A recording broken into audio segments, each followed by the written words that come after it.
and other essentials. 12 and up, we really want media-free times, media-free zones. So I get we're in COVID, but I had to tell you what was out there, what somebody might say to you.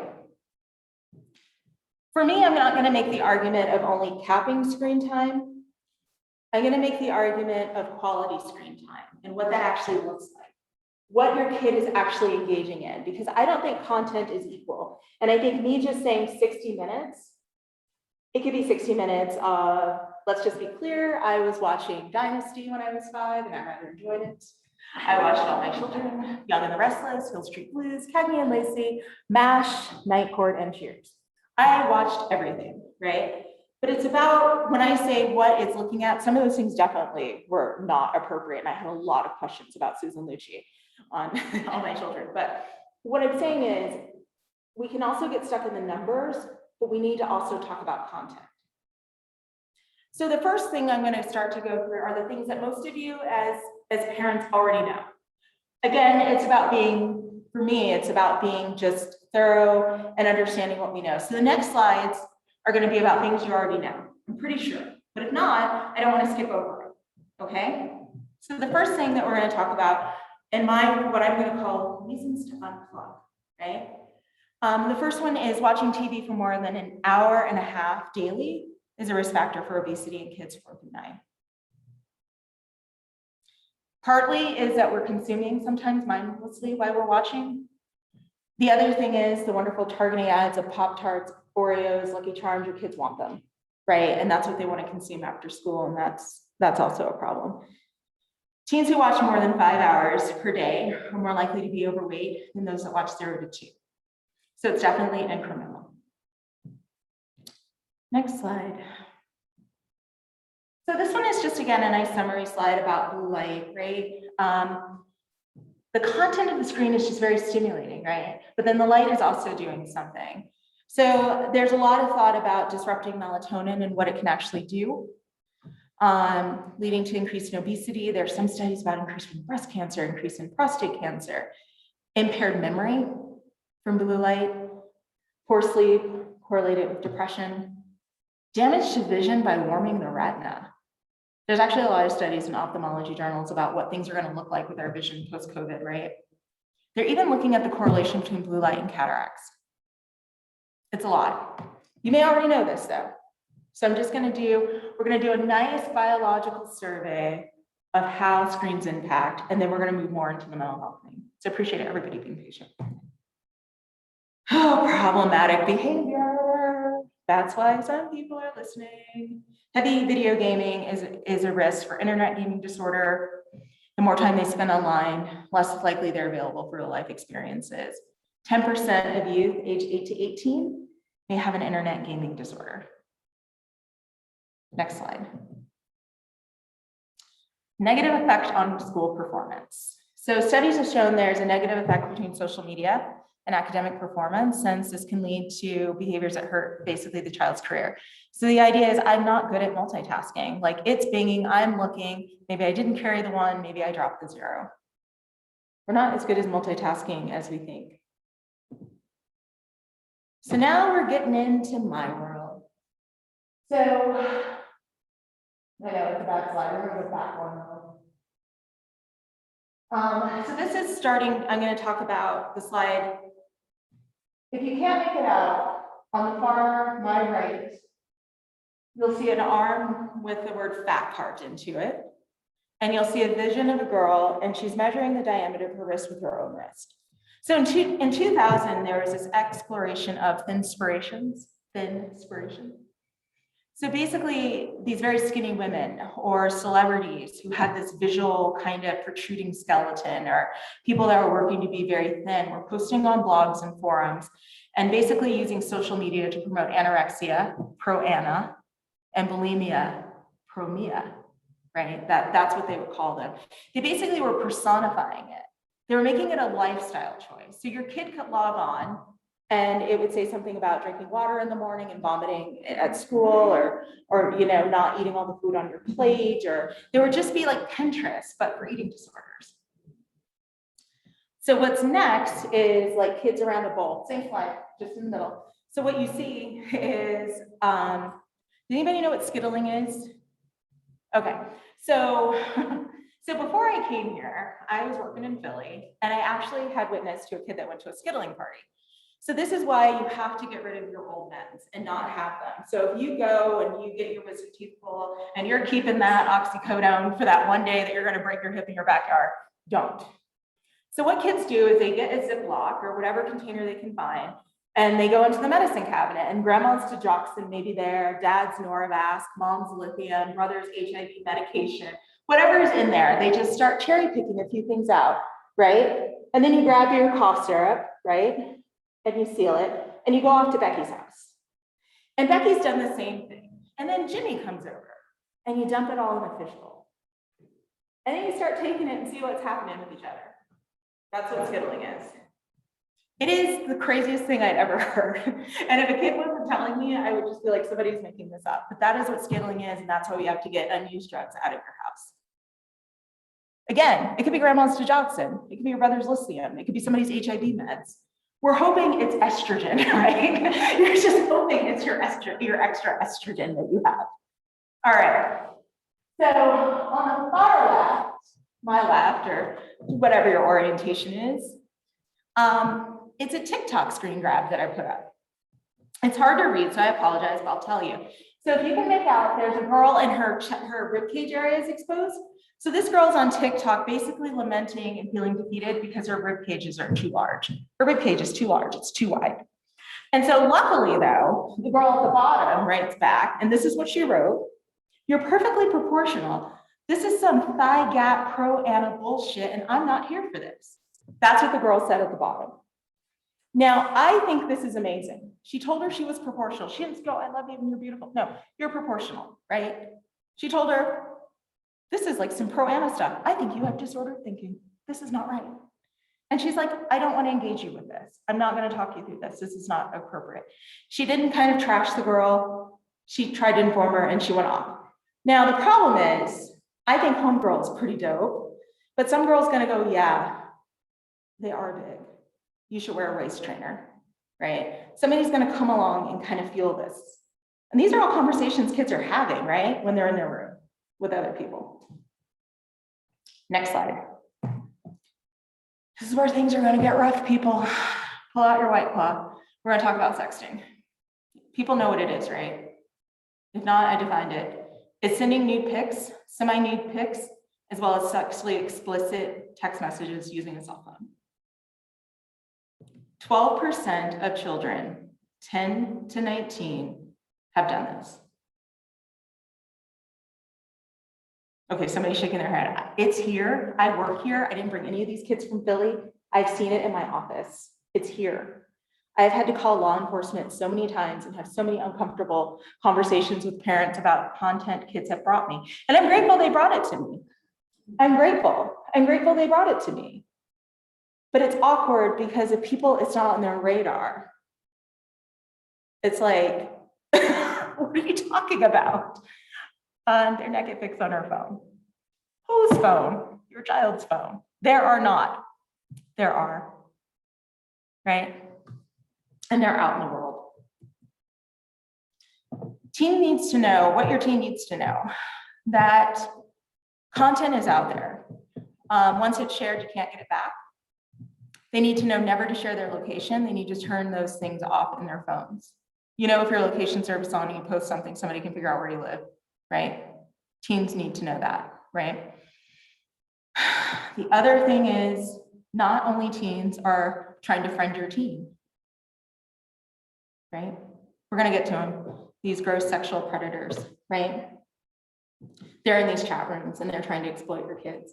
So before you think it can't happen here, the United Nations on Drugs and Crime reported sex trafficking has hit its overall high in the last 13 years. It's hit a 13-year high. So I'm coming from Philly, okay? So what I can tell you is when people think about sex trafficking, they think about runaways, they think about homeless kids, they think about kids that are in the foster care system, transient. That's not the whole story. So those kind of kids are kind of runaways, right? There's the idea of luring a kid. This is the new way. And every kid that's on a phone is vulnerable to being lured, right? Some of you are like, I don't want to talk about this. It's already after work. Next slide. So this slide is to demonstrate what I was taught. This guy was like, check out my van. I got puppies. It has free candy on the side. This was a stranger. This was stranger danger when I grew up, right? Don't get it. Survive the white van. Nothing bad will happen. You'll be fine. This is the reality for your child, right? The person behind the screen is this unknown. Don't know who it is, but your kid's thinking they're a 13-year-old because they can speak their language, right? This is an alarming study. Are you ready? 40% of children have spoken to a stranger online. Who wants to guess the grades they pulled to get to that 40%? Yeah, you're close. They pulled 4th through 8th graders. 4th through 8th graders. 40% spoken to a stranger. The scary thing is more than half revealed their telephone number to a stranger. 1/5 used the iPhone to actually call a stranger. 11% went as far as to meet the stranger in their own home, go to the stranger's home, or go to a mall or park.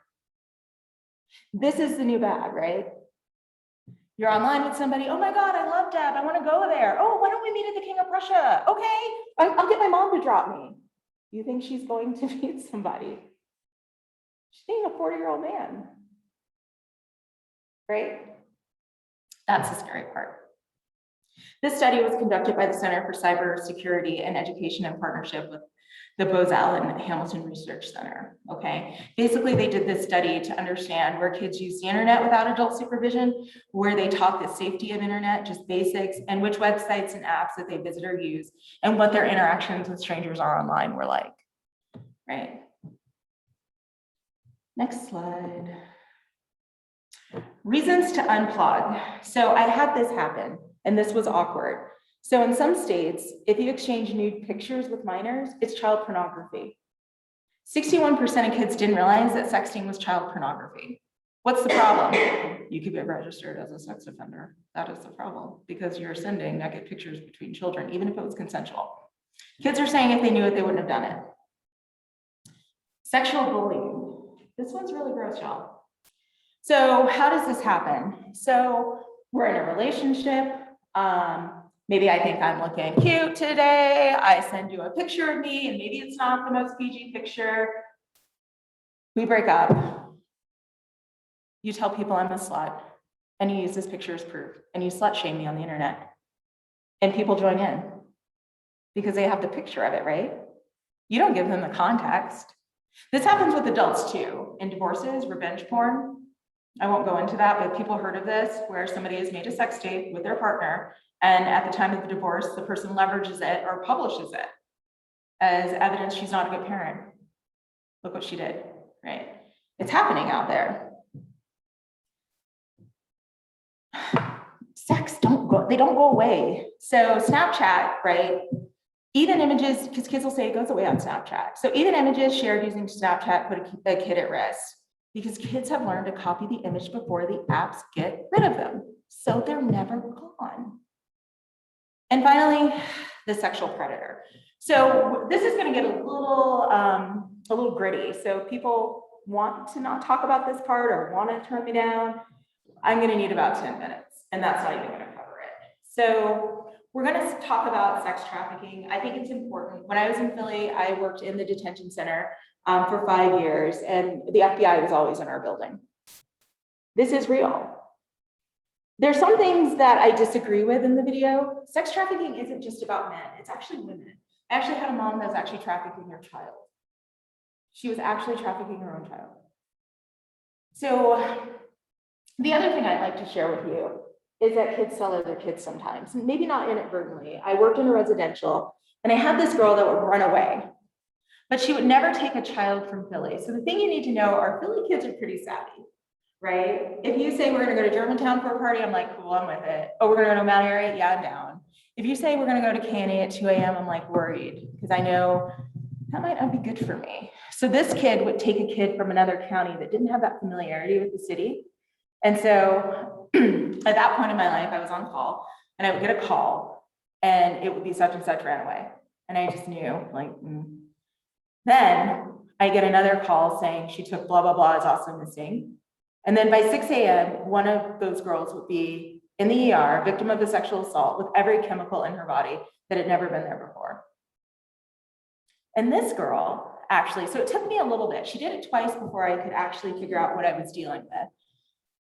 I just happened to figure out that the girls had the same insurance. I know, it's weird. All kids in Philadelphia County that are on a certain insurance are paid by community behavioral health. These kids were not paid by community behavioral health. So that was the first indication that she was taking quote unquote foreign girls. Then she would leave in flip-flops and come back in Jordans. She was bringing these girls to be set up and raped, and she would get something. So I called the FBI. And they're like, you're insane. I'm like, this is a thing. This is a thing. Kids find themselves in strange places doing strange things.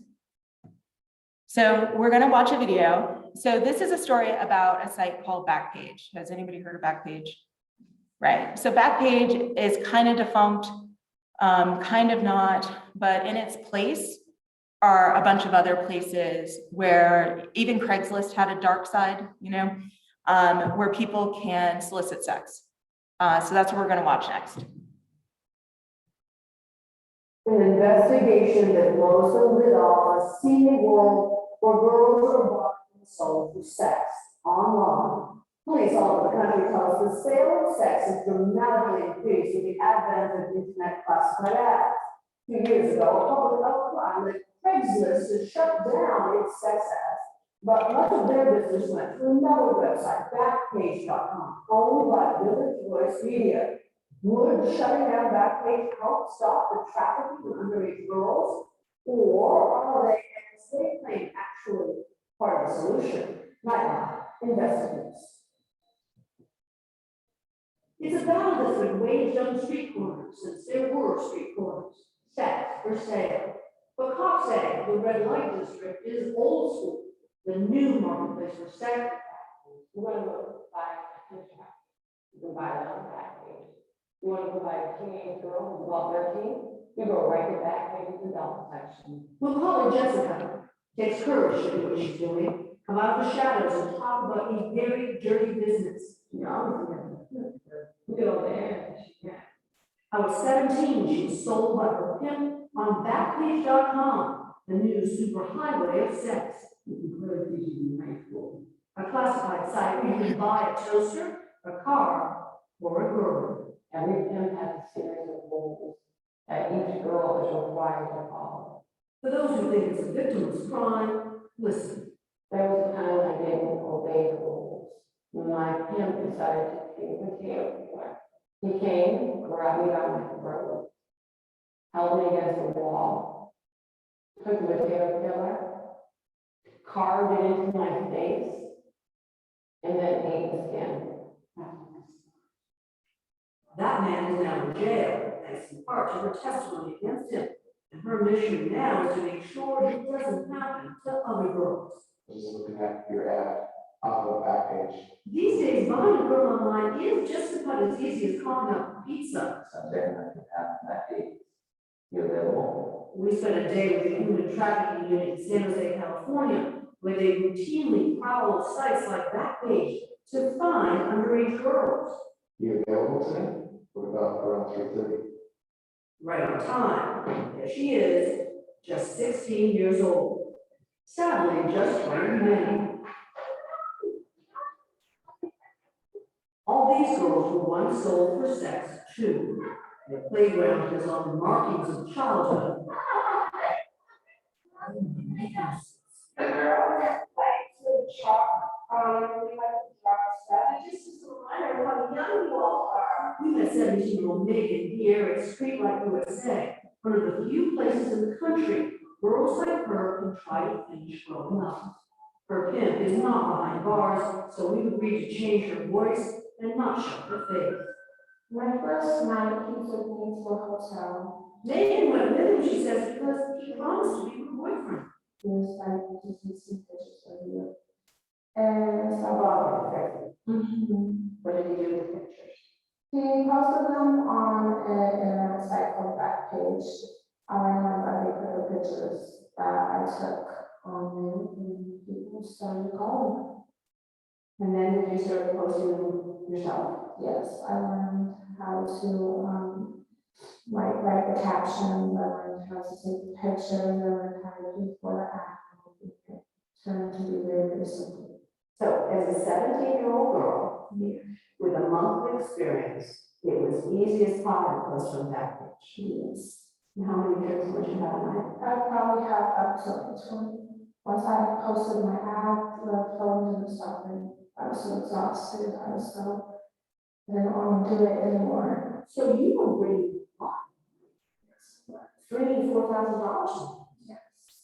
How much of that were you?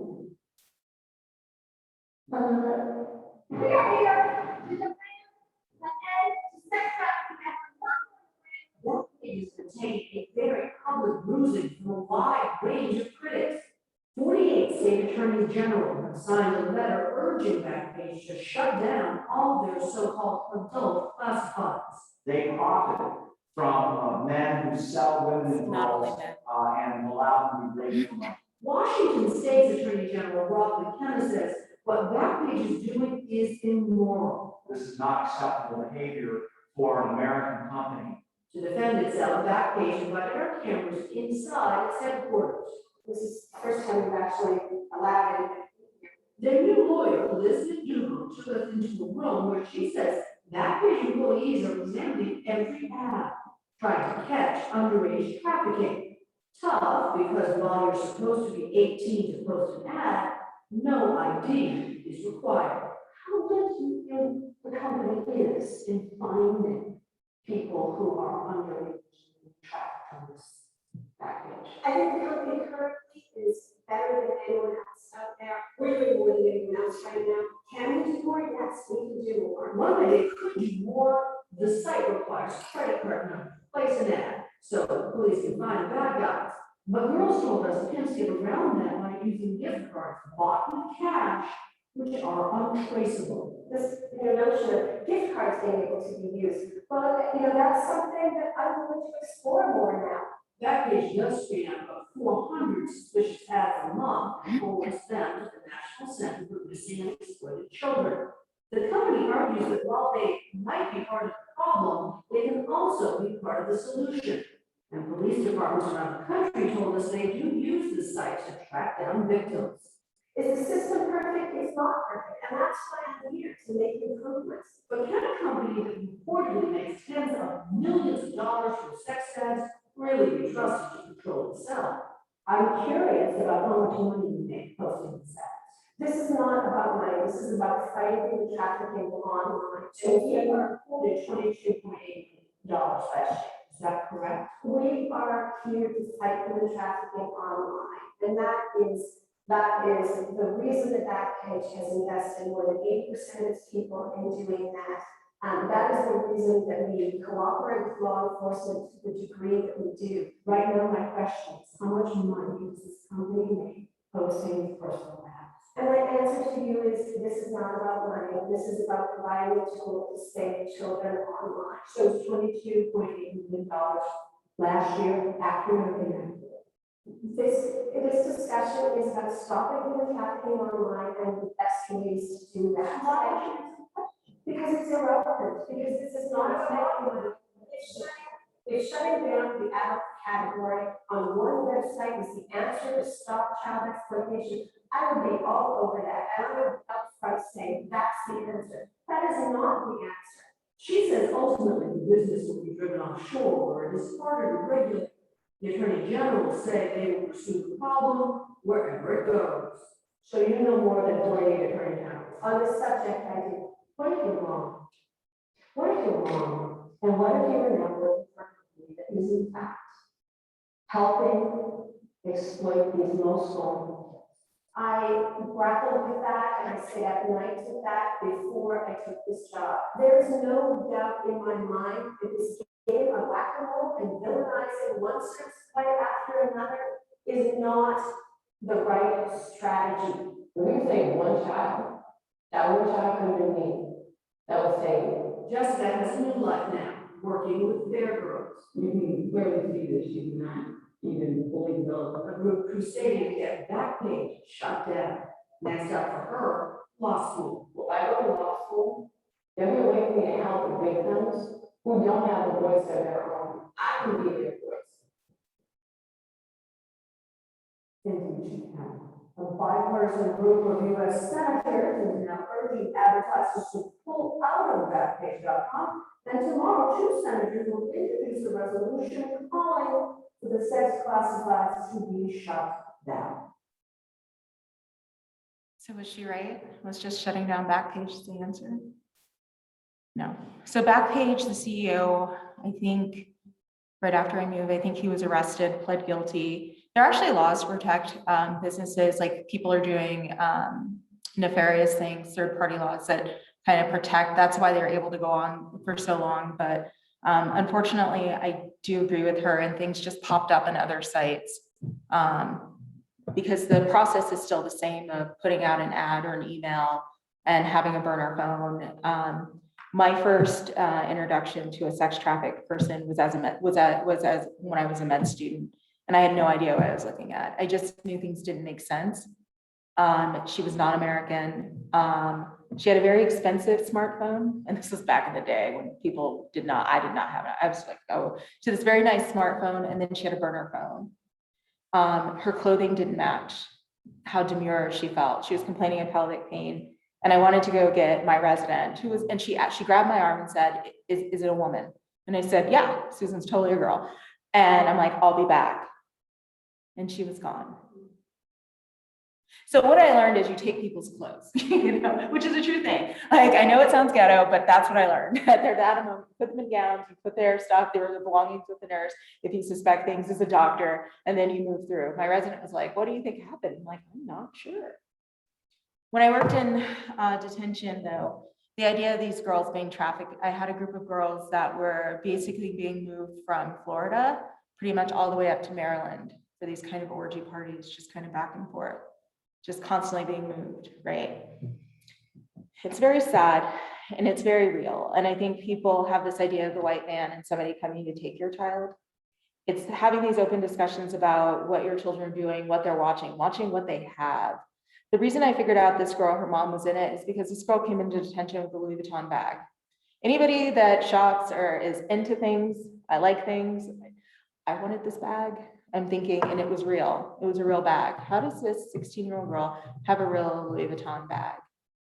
How does she have it? And it's full of condoms and cash and, KY jelly. And it just, well, where's her mom? That was my question. So I called the mom, who really wasn't that concerned. Because she knew. So if you want to go back to the baby shark slide to get her mood up, we can totally do that. We're going to move on to Investigation. We're going to move on to, is that the one? Yes, we're going to move on to there. Other reasons to unplug. So 58% of kids say someone's been mean to them or hurtful online. 40% says it's happened more than once. 75% of students have visited a website harassing another child or bashing another child. And victims of bullying are 2 to 9 times more likely to consider suicide. Next slide.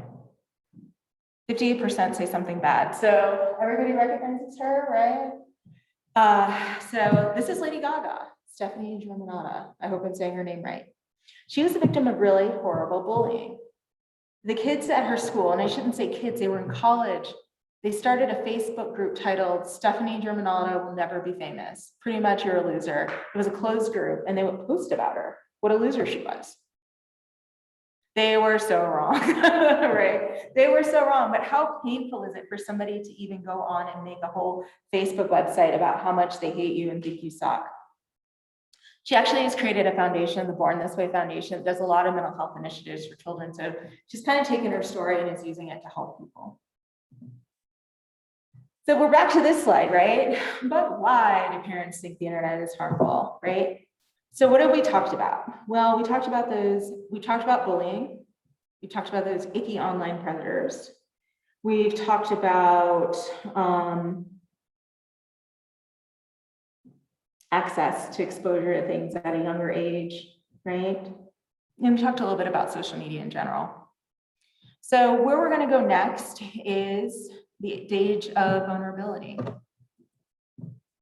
So a study found that teenage girls who spent 2 hours a day looking at screens are at greater risk for suicide. We're going to talk about what that could look like and why. Hold on. Evidence shows that protecting your child by delaying the onset to introduction to the internet. They're basically saying, hold off until they're at least 13 to introduce them, especially girls. Next slide. Who's heard this expression, doing it for the grams? No, it's a thing. It's a thing, y'all. So Instagram is actually launched in 2010. It's transformed behavior, right? From the way we travel, find inspiration in travel, the way we share our meals, what we buy, how we interact with our families, in some case strangers, right? But then there's the idea of, look at this lady. She's got a professional photographer and she's got the champagne, and this takes a lot of effort. And the idea of, next slide, of doing it for the grams. So this is actually from a blogger's website. And it was like, would I have tangled my feet over a waterfall if I didn't think it would look cool on the gram? Answer, no, right? She basically talks about in her blog, like she feels bad because she hasn't posted anything in a week. I need to go out and do something. I need to do something fun so I have something fun to write about. I need to go do something fun so I can write about it so other people can vicariously participate in my fun, or I just want to do something fun. Do you see how it changes what we're doing? I need to post something. I need to go somewhere different than just a local restaurant. Like dinner again, I want to be able to add recommendations to my blog, right? It's distorted, right? We might think if we see this, she loves waterfalls. She's like a conservationist. She probably drives a Subaru, right? We are thinking all these great things that she likes being outdoors, but I think she likes the likes. She likes the attention. That's driving her feed. It's curious. Do kids know this? No. She may not even, I think she's conscious of it, but the people, her friends that are like, damn it, Susan's at that damn waterfall again. She's so natury, right? And you feel bad about yourself, right? She doesn't want to be there. She just wants you to know she's there. Next slide. So take a good look at this slide because the Kardashians are trying to destroy this picture. 100%, you can Google it. Not right now though. We're being in a moment together and being mindful. So this is actually a picture of Chloe. These are recent pictures of Chloe. This is Chloe on the left at a pool party at her house. This picture was just casually snapped by an assistant that thought she looked good and posted it. The Kardashians want this down. Their publicist released a statement saying, Chloe looks beautiful, but it's in the right of the copyright owner to not want an image not intended to be published taken down. They went totally to, it's an image of the copyright owner because their brand is perfected beauty. Filtered, tan, perfected beauty. They want that picture gone. It's actually a mission of the family. The interesting thing is, she's just kind of tanned, a little orange in the other one. Her nose is very different. She's definitely filtered, but they're going to war to get this down. This is as of this week. Next slide. Augmented reality. Does everybody remember Pokemon Go? Kids are outside and little Pokemon monsters are actually kind of juxtaposed over real things and they can catch them in the game. It's the same kind of principle that goes to these Instagram, Snapchat filters, right? The problem is the more people are in social media, the more their brains are affected by the content. And the more they're actually starting to look at their own natural appearance as objectionable, right? They did an everyday health survey and 22% of the respondents say they felt bad about themselves every day. Every day. Next slide. Snapchat dysmorphia anymore? Anybody heard of this before? People want to look like the filtered versions of themselves. So what we see is a normal looking chick, right? That's how I look when I wake up, just a little bit more melanin, right? And so what we have is her unfiltered. Then we have her with her filter. She took her filtered image to the plastic surgeon and said, I want to look like the filter. It's you though, right? It's still you. So if you haven't used Snapchat, you can airbrush yourself, add little funny graphics, make yourself look like a deer. You're poreless, your nose looks really good, your lips are plump, you're kind of doe-eyed. So 55% of plastic surgeons say their patients have requested cosmetic procedures to look more like their social media image. And this has seen a 13% increase. Okay, so I didn't include this. Next slide. Okay. This is real. I was in Philly when it happened. It's totally real. So this lady said when her son graduated, she'd take him to Dubai. I don't know why. Most parents are like, let's go to Applebee's. You graduated, right? She's like, I'm going to bring Dubai to you. She spent 25 grand. Home Skillet commissioned a mural. She brought in 3 tons of sand. She rented a camel from a farm in Ohio. And for a week straight, she's building Dubai in North Philly, just building it, right? She rented a Lamborghini, a Range Rover, and a Rolls Royce, so they got all posed. He had 3 different dates that all were in custom dresses, right? So my mom has now taken me to Lord & Taylor to get a prom dress. And I see this on the internet. What am I thinking about myself? Loser, right? And I didn't get invited. And there was one thing to not get invited to Janie's party, right? And to hear about it at work or to hear about it, but then you turn and you're like, there was a camel at Janie's party, right? Because that's what kids do now. They just follow it and look at all the posts, right? Now there's a dark side to this because what I know is, oops, I do want it all. I do.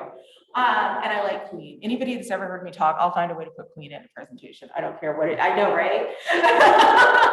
She can attest. So the dark side to this is this woman actually is facing felony charges because of how she paid for this party. But that's not on the gram.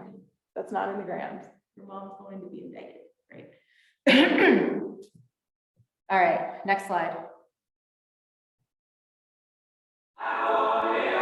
Yes!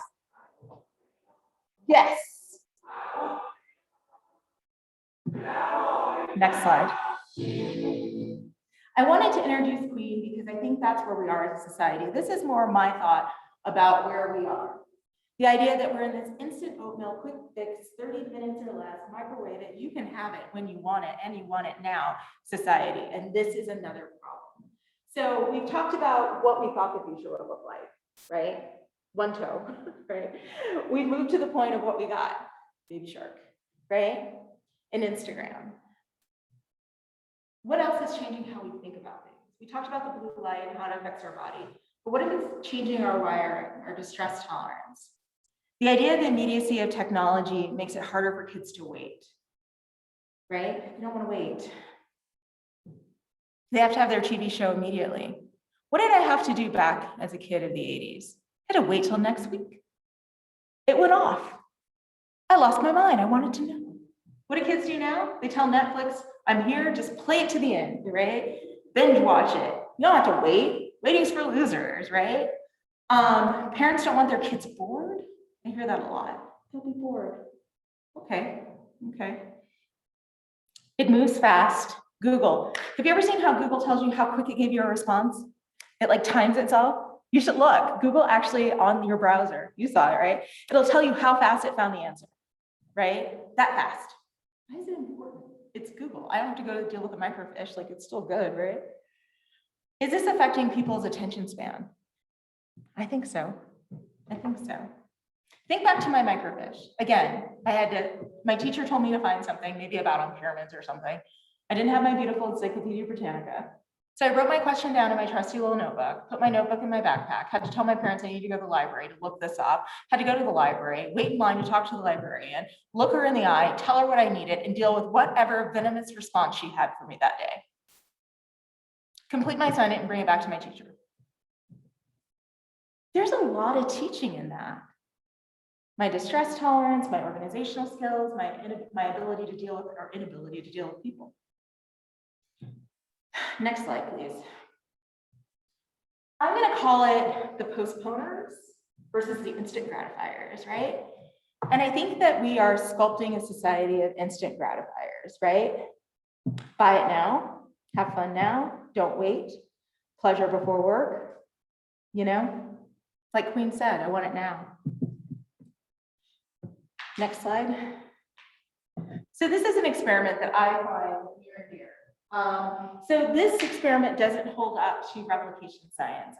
So the idea in Stanford in the 50s, they did an experiment with children that were part of the Stanford daycare, which meant your parents probably worked for Stanford. So it was a very different selected group of kids. And what they did was they presented the child with something, and then they saw how the child responded to it. And basically the non-instant gratifiers, the people that are able to have delayed gratification, they showed in the 80s that these kids did better. The problem is when we actually replicated this and looked at other things, and I'll talk about those other things after the video, it didn't hold up. I still think there's something there. So I ask you to play the video.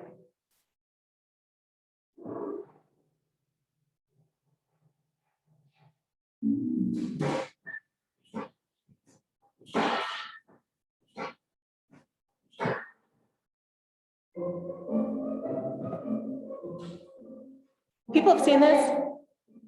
All right, here's the Yes? deal. Marshmallow for you. You can either wait, I'll give you another one if you wait, or you can now. When I come back, I'll give you another. So then I'll just stay in here, stay in the chair, right, okay? All right.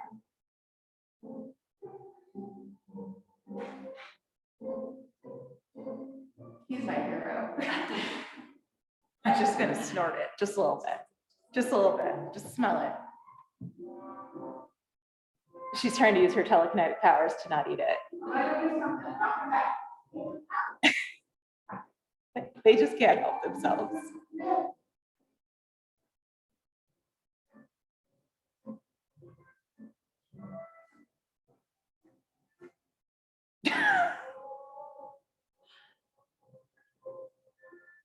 Just gonna touch it a little bit, just make sure it's still there.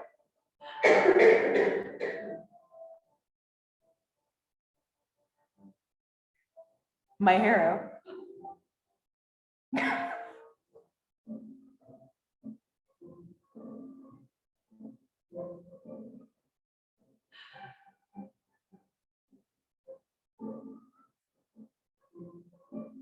Lucky, you have an hour, you can wait. Okay?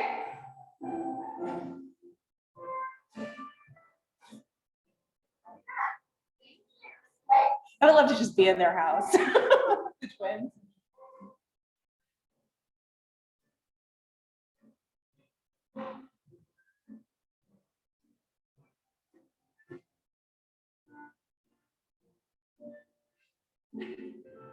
Just gonna rehearse what it could be like. She's my spirit animal. The guy is my hero, but this one's my spirit animal. Just gonna pound it.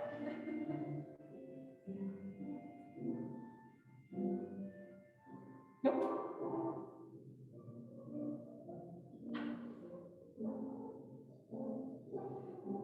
Nobody will notice. It's fine. He's trying so hard. He's like my favorite. All right, so I'm gonna leave and I'll come back, okay? You get right now. You're away, okay? Okay. Just like, be gone. I need to eat this privately.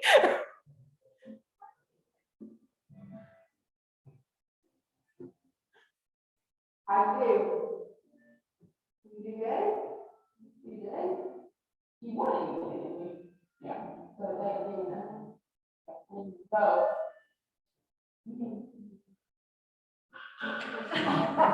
Right? I love him. He's super cute.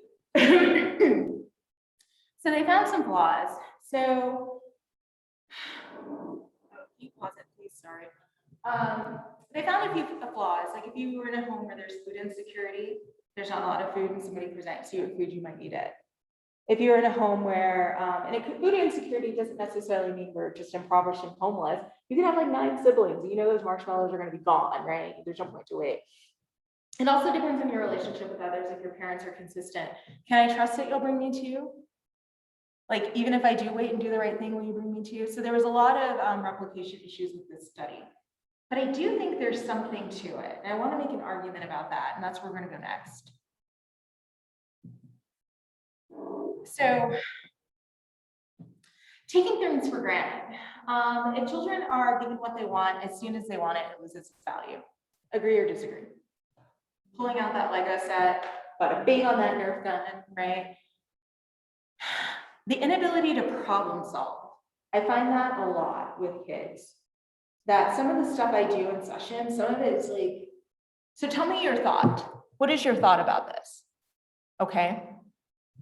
So that happened and that was your thought. Okay. What did you feel? Well, I was anxious because that's usually the next step, right? And then there's this avoidance sometimes of the feeling and wanting to fix. And that's, I guess, part of parenting, right? You want to make things better, but sometimes we take away the step where they can even try to problem solve for themselves, right?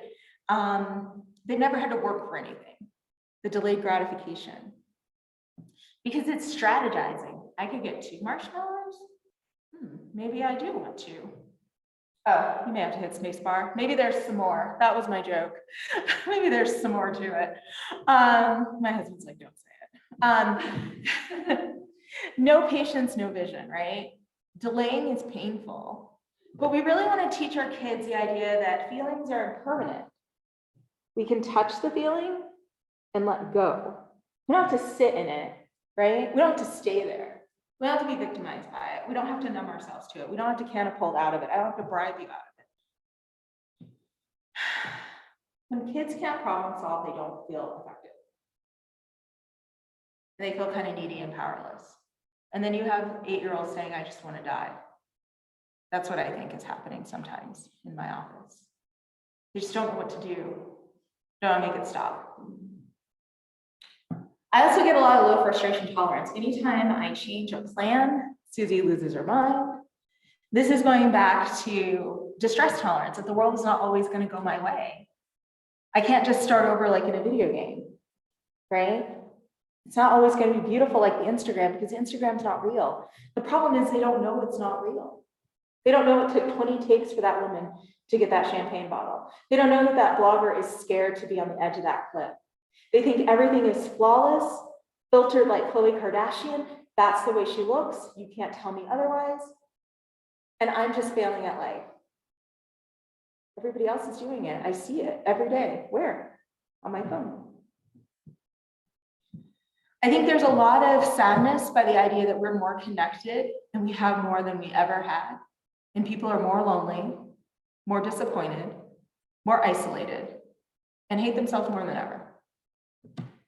I think that's the more part of what the marshmallow shows us, of the idea of instilling efficacy back in our children, letting them have a little bit of distress, pushing them, showing they can take on things and challenges. Things don't have to be perfect. Yeah, you licked it. It's okay. You'll get it later, right? I think we have to look at giving without limits and receiving without appreciation. I think that's something to look at. So I talked to you about things that there's data for. This is me opining to you as a doctor. So, post about it on Facebook later. Well, there they all are. I forgot I animated that slide. All righty, next slide. There's a lot of bullet points. I really like animation. Sorry. Here we go. Maybe not. Is it stuck? All right, try one more. Let's see if it goes. There we are. So this is the slide that I keep going back to, right? Because I want to be honest with you guys about what we're talking about. So I think we've talked about social media. We've talked about exposure to things at a young age, right? For Mia, pro Anna, right? We've talked about the substance use, skittling, sexuality on the internet. I think what I was trying to touch with that was the entitlement, right? Being respectful. So my nurse just texted me that her son, Finn, shout out to Finn Buck, thought my joke about s'mores was funny. Way to go, Finn. Thank you. We've talked about, I hope you didn't hear the sex trafficking stuff. We've talked about cyberbullying. We've talked about online predators. We're actually going to go into values and morals next. I'm really going to try to cover everything as to why parents are worried about the internet. I'm going to try to do it. All right, next. What famous psychiatrist said this? My sister said no more jokes. My biggest fan. What does he do, Clarice? What's the first and principal thing he does? What does he need to serve by killing? He covets. How do we begin to covet? We begin to covet what we see every day. What psychiatrist said this? It's creepy. It's Hannibal Lecter. It's Hannibal Lecter. He's talking about why people looking at people and wanting something, being envious of it, right? I know it's creepy, but it's making a creepy point, right? Next slide. We're going to go on to values and commercialism. Commercial appeals, there's actually a task force about advertising in children. We have commercials that are appealing to children because now we have children's networks, right? We have complete TV channels, Baby First, Nickelodeon, all these channels. And now with the internet, the opportunities to advertise to children are pretty much exploding, right? We have websites that are actually targeting our kids, and it's estimated that advertisers are spending $12 billion each year to reach youth. This is a problem for me, because I think for me, the worth and value is my watch, right? This. Kids think they see the tech and they think it's cool, and if they don't have it, they don't feel worthy because somebody has said you need it to be cool, right? If you don't have the shoes. It's gone as so far as one of the cases I had before I left Philly, it was a kid, I think he was in a teaching program, and his roommate had gotten an iPhone, and the roommate did not want the white earbuds. So the roommate gave the earbuds to, did you see this story? The roommate gave the earbuds to this kid. And one of the kids, I worked in detention, so the kid I saw shot him, thinking he had an iPhone. But he was using his earbuds in like some type of, I'm gonna show my age, some type of Walkman or MP3. Because this was gonna make him feel good, it was gonna make him important, he wanted it, it was a status symbol. The commercialization of our children is horrendous, and people's worth and value is contingent upon what we have, and we have to address it, right? In the 80s, anybody remember, well, no, I won't go there, but anybody remember the starter jackets? The black jackets with the Raider symbol on the back? People are getting shot over those. It's not new, it's just more prevalent because they see it. Next slide. Now I know you guys are gonna think I'm beating up on the Kardashians. I'm not, but did everybody hear? She made the news. Kim Kardashian West is worth $1 billion. $1 billion. So is her sister Kylie. She gets $910,000 for Instagram endorsements. $910,000. So I wanted to highlight her game, Kim Kardashian Hollywood. So in the game, you choose your story and you can choose your character. So you can be a movie star, a cover model, a fashion designer, right? That's what you get to do. And you get famous by traveling around, going and visiting boutiques and club openings and visiting luxury homes in LA, Tokyo, Paris, and more. And you can start a virtual family. You can get married and have children, all while building your stardom, because it's that easy. It's just super easy, right? You bring your friends to Hollywood, you meet on Facebook, and you can pay and give each other digital gifts, right? You compete in dress-up contests, and you submit your looks to give on prizes. This is $50 a month for this app. I'm not buying this app. Somebody's getting this app. She gets millions of dollars of revenue from this app. Who has this app? Somebody does. Don't look at me like this. Maybe somebody in Montana. Maybe not in this room, but somebody is buying this app. Worth and value. Next slide. So for me, 50 years ago, you would look at, your parents would look at the house next door, and your mother would be like, we need to paint the house. The Johnsons have just painted their house. You know, ours looks horrible, right? Or the Johnsons got a new car. Oh, we need to get a new car, right? You would just have your neighbors and your coworkers and people that you interacted with as a status symbol of where you were, right? Anybody remember Lifestyles of the Rich and Famous? Like, that was our first foray into that people have more money than you do and they're spending it differently. For me, like Robin Leach would pull up and it'd be a gate with like an F over it and gold toilets. And I'd never seen anything like that. Then came MTV Cribs, right? I told you I was a TV kid. The reason I think parents on that slide, the slide I keep going back to, they say it's more expensive. It's because you're not keeping up with the Joneses, you're keeping up with the Kardashians. They have billions of dollars because your kids and other people are watching what they do. And the other thing is personal spending is visible. Look at my Range Rover. Look at my Apple Watch. Look at my, I'm gonna unbox. And my friend did do this, and I'm not gonna be mad at her because she wanted them for a long time. She bought some Manolo Blahniks. So she videotaped herself unboxing them. She wanted them for a long time. I'm not mad at her. But there's a lot of people that do that, which I didn't know. I didn't know. They do. They unbox stuff all over the internet. Social media makes you spend money. Research shows it.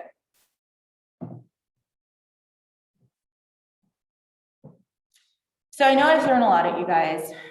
Some of you are weary, some of you are tired of me. We've talked about blue light, obesity, bullying, sexual predators. We've talked about distress tolerance. I've talked to you about the mindset of values, delayed gratification, capitalism, superficiality, not knowing what's real and unreal, and children's need for external validation. And I know you're thinking, we're in a pandemic. What is she talking about? I can't take their phones away. I would argue this is the best time to start having these discussions, because most people are looking at having these discussions. And as we saw when people thought we were going to have telepathy and one toe and a helicopter in every garage, I can't tell you what's coming. We need to learn to deal with what we have. That's my argument. But if for those of you non-believers, I'm going to push on. I'm going to do this. I'm going to bring you to my side. So Bill Gates, next slide. Bill Gates, right? CEO of Microsoft. He was worried his daughter had an unhealthy attachment to her video game, and he didn't let her have a cell phone until she turned 14. He can give his daughter anything. Let's be clear. She could have an iPhone for multiple times a day and throw them all in the toilet. He could afford it, right? But he said no. And he wasn't, I don't know if he was worried about being viewed unjustly, right? Next slide. Everybody knows Snapchat. So what I couldn't find was the data that pulled Snapchat from Pinterest, because I'm on Pinterest, so I don't know if kids are on Pinterest. But basically this data that I found, the kid accounts from ages 12 to 17 account for 66.5% about of Snapchat users, right? 18 to 24 is about 81, but it is commingled with Pinterest. So I know these aren't pure numbers, but we're going to get to why I don't have them. So Evan Spiegel and his wife Miranda Kerr, so he's the CEO of Snapchat. He lets his kids on the internet 1 hour and 30 minutes a week. The amount of time I was told to talk is what they get all week. He owns Snapchat. What did I tell you? 66% of the users are between 12 and 17, and he won't let his kids on there. I wonder why, is that curious? Is it curious? Like if I owned a bakery and you asked me how my donuts were in my bakery and I went, I don't eat that. Would you come back? Would you eat one after I turned my nose up in it? Or would you think, something up with that? Why doesn't she eat her own stuff? Right? Next slide. Steve Jobs. He had an iPhone, but what we found out, he was the CEO of Apple until he died. He was asked in 2011 what his kids thought of an iPad. They don't have one. They don't use them. This goes on and on. Google what Mark Zuckerberg says about social media. The guy that is the CEO of Google, his kids only get a minimum amount of screen time. Is this like me in detention? Am I being like Nancy Drew? No, I think there's something here. I think they know something. I think they know something. Next slide. This actually was in the paper this week, depending on what you read, sorry. Lawmakers want to know the data on all the social media and how it affects children. We know there's bullying, cyberbullying, sex trafficking, increase in suicidality. They're asking, they want it. And they want it, I think, by April 16th, I think they want it all by April 16th. There was a letter requesting Google give information on YouTube and YouTube Kids, and the letter to Facebook requesting information about Instagram, because Instagram is trying to make an Instagram for kids, less than 13. Curious. Next slide. So don't go home and do this. Don't go home and do that. I know there's a lot, but this was a discussion and I appreciate you guys listening. I do think this is a perfect opportunity to discuss digital choice and platform. There are going to be some of you that have young children that are going to be able to change that child's digital footprint and change the way in which they interact with the other and with you and your family. There's some children that have had a lot of free reign of the internet, and a lot of you are thinking, how do I rein this in? How do I rein this in? I would argue is we have to figure out a way. Think to yourself, is there anything where your child has access to so much that's dangerous, so much that's informative, so much that could change their thinking, so much that could addict them to it, and you don't know how it works or how to get them off of it? You don't give fourth graders cars and let them drive with debit cards. You don't let them just go out into the world. But kind of we've done that with the internet. We kind of let them go, and it's so big and technology is changing and we're just not sure because we don't know. Because again, we had a microfiche. It's nobody's fault. It's just a digital divide. We're all in this age of digital vulnerability, I would argue. I think that we have to take back our values. I think we have to stop outsourcing them to people. It's okay to make mistakes. It's okay to not look perfect online. You know, I think we have to believe in kindness and not bullying. Like the girl that on TikTok that was like, no, this is not right and I'm not here for this. Congrats to her parents, because she's like, no, I'm not going to engage you about this, and this is not what this is for. I think we have to take it back. And for some of you, we're going to go into this, and I know, am I okay on time? Oh, not really. Sorry. For some of you, it's going to have to start with a very general discussion about the physiological effects of blue light. Of you talking to your child and saying, you know what, blue light's not good for you. I'm going to put a filter on your phone. I'm going to put a filter on your screen. I'm going to use one, and you're going to use these glasses. And that is going to be your first foray into taking back their health. Then you may say, I want you to get up every 5 minutes or every 30 minutes or ever whatever to exercise and move because you know it increases obesity. Some of you are going to have to go the medical model before you can delve into the other stuff and just kind of start with some physiologic protection. Next slide. For those of you that want to put your toe in a little deeper, this is a website for healthychildren.org. It actually helps you create a media plan. You go in there, you put in your family's name, and you talk about your child's age, and it starts generating suggestions for you. It's actually a really nice use of technology. The thing I would say is get the kids out of the bedroom. The bedroom's for sleeping. Put them in the family room. The family room is for family. It's kind of like implied in the name. Yoda, don't be a hypocrite. If you want your kids off Minecraft and Roblox, you have to get off Facebook, right? You have to be present for them, unless you like Roblox too. I don't know. Next slide. I'm going a little faster because I'm running out of time. Digital, designate chunks. So dinner time is not digital, maybe not even a TV. Morning time is not digital. Start chunking time. Creating distress tolerance. When your phone pings, you don't have to answer it. Look where we are. Like this thing goes off and I'm just like, yep, right? You need to, I take this off on the weekend. I got this not because I'm digitally savvy, but because when I was taking call and detention, it went off. I didn't want to wake up my whole house. So this vibrates, I get up, I go somewhere and take the call. That's why I got it, not because I'm into tech that much. Showing my age, office space. If technology is making your kids so sad and so depressed, and they're making negative comments, and they're really snarky, they need a break from it. You need a break from it. Next slide. Using the superpowers for good. Use social media for positive things, and if your kid is going to be on these platforms, it's important for you to instill your own values and your kids knowing what you believe in. Like the girl that didn't join into the pro-anti-bullying or saying, yeah, you should die, you're so fat. Great for her parents, because she's like, nope, this isn't real. I'm not here for this. Using the internet for positive things. The kids that found the internet good, that population of kids at the top of my slide, what were they doing? They were learning, they were engaging, they were keeping up with people, they were inspiring. They were actually using it as a tool of connection. Last slide, promise, we're not gonna go to the full 97. This quote, technology is nothing. What's important is that you have faith in people. Does anybody know who said this? It was actually Steve Jobs.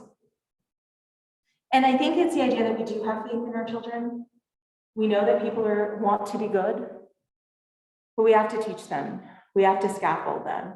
And I think the future that we're going to imagine is going to be even better, but we do have to take this stance now. So I think everybody that's listening, especially the people that hung in after the baby shark, and I thank you for your time.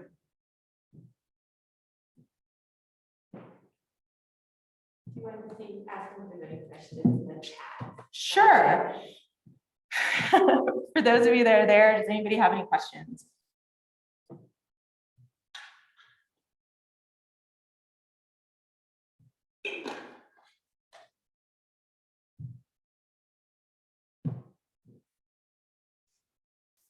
We want to thank you. Oh, that's kind. Thank you guys for sticking in. There's still a lot of people on. That's really cool. And maybe we'll have you in the room with all of us. I think we'll get there. I hope so. I think we'll get there. I think there's going to be reentry anxiety, though. You know, the idea of being with people again. You know, I think there's going to be reentry anxiety of like, is it really over? You know, for some people, I think that's going to be a thing. I think for some of us, we've lost our social skills. I do. I think some of us have lost our social skills. You know, our emails are a little bit more to the point because we're writing so many of them, or how we answer questions, or text messages are super short. I think so. I think we're going to have to relearn some things, but I think it's definitely possible. I think we have to engage our children, or they're going to learn it from somebody else. And you may not agree with all Kim Kardashian's values. You may not. Her values may be fine. She's actually like doing law now, but there's some things you may not agree with. There is a question here. Are there any websites that help guide parents of elementary children for blocking or monitoring their phone? So there are also, like, if you go to your cell phone carrier, some like Verizon, I know, have built-in things that are already there that you can access. That's where I would start. I think the first thing is kind of creating a media plan and talking to your kids, because kids will figure out a way around it. The other thing are, because kids are digitally promiscuous, you know, like I have a cell phone and it's my cell phone, and, you know, but if you're in a household where you may be up, you're on a family plan and your mom's got an iPhone 12 and dad got a Note, whatever, then there's an extra phone. The kids don't have a problem giving that phone to another kid, and that kid knows they can get on Wi-Fi and do their business. So I think it's having the discussion, but also putting these apps in place, and also figuring out if you can find something that you can monitor. I think a lot of things I get stymied by. Parents don't know what the kids are on, and they don't know the passwords. The biggest thing is you need to know your child's password to their stuff. And if they change their password and they don't comply with your family's digital plan, that's punishment. And that's losing the device. It's inappropriate use. If your kid drove drunk, you take the car. That would be a done deal, right?